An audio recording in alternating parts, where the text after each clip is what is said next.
Hi అండి. నేనైతే పూజా మందిరంలోకి ప్రవేశించగానే చేసేది ఏంటంటే ఫస్ట్ గణపతిని తీసి క్లియర్ చేయటం అండి. అంటే చాలా శుభ్రంగా కడిగి అక్కడ పెట్టుకోవటం. దానిలో కూడా ఏంటంటే కొంచెం ఆ ప్లేట్ శుభ్రపరిచి అక్కడ పెట్టి తర్వాత వరుసనే మన దగ్గర ఉన్న గణపతులందరినీ అంటే దానికి ఒక లెక్కపత్రం ఉండదండి. ఏదైనా ఒక పని చేసుకునేటప్పుడు పూజ అనేది మనకి అవకాశం ఉన్నంత వరకు, మనకు అందుబాటులో ఉన్నంత వరకు చేసుకోగలిగినదే పూజ. అంటే మన మనసుకు నచ్చిన విధంగా. దానిలో ఏమీ మనము అంత శాస్త్రం బాగా తెలిసిన వాళ్ళమేం కాదు. అయితే కాణిపాక గణపతిని తీసుకురావడం, ఇది ఏంటంటే తెల్ల జిల్లేడు వేరుతో చేసిన ప్రత్యేకమైన గణపతి అండి. కాణిపాకంలో అమ్ముతారు. దీనికి ఒక మంత్రం కూడా ఇచ్చి స్వామివారికి ప్రతి శుక్రవారము గంధము పసుపుతోటి చక్కగా ఆ స్వామికి పెట్టి కుంకుమ బొట్లు పెట్టమంటారు. తర్వాత చిన్న మంత్రం ఇస్తారు, ఆ మంత్ర జపం చేయడం. అయితే ఈ గణపతిని మా చిన్నాడు రాజా ఎక్కడో కొనుక్కొచ్చాడు. ఏదో ఊటీకి వెళ్ళినప్పుడో ఎప్పుడో తీసుకొచ్చాడు. తర్వాత ఈ చిన్న బుజ్జి గణపతి అనమాట.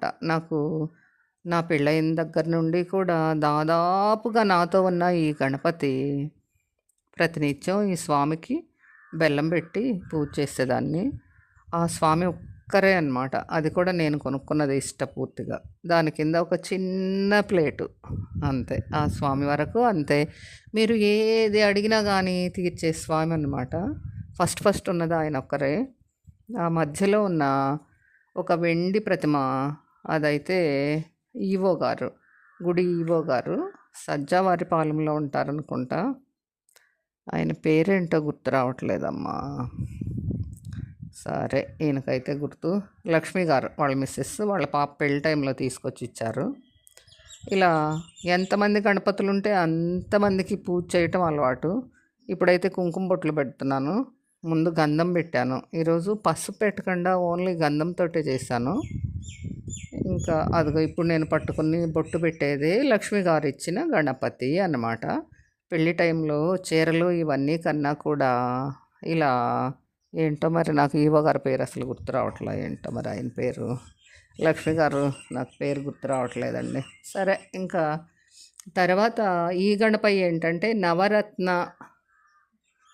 సారీ నవధాన్య గణపతి అండి.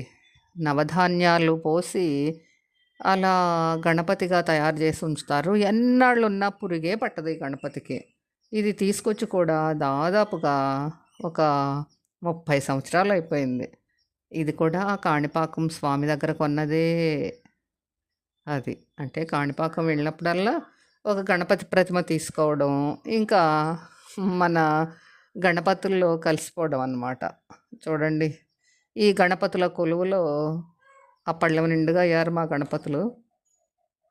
ఇంకా కొంచెం అలా కొంచెం బెల్లం పెట్టడం, కొంచెం తమలపాకులో పెట్టి ఆ బెల్లం పెట్టేయడం, అదండి గణపతి పూజ. తర్వాత కార్తీక మాసం అంతా కూడా కొలిసే ఈ శివకేశవులు అంటే ఒక చిన్ని కృష్ణుని ప్రతిమ, ఒక శివుని ప్రతిమ.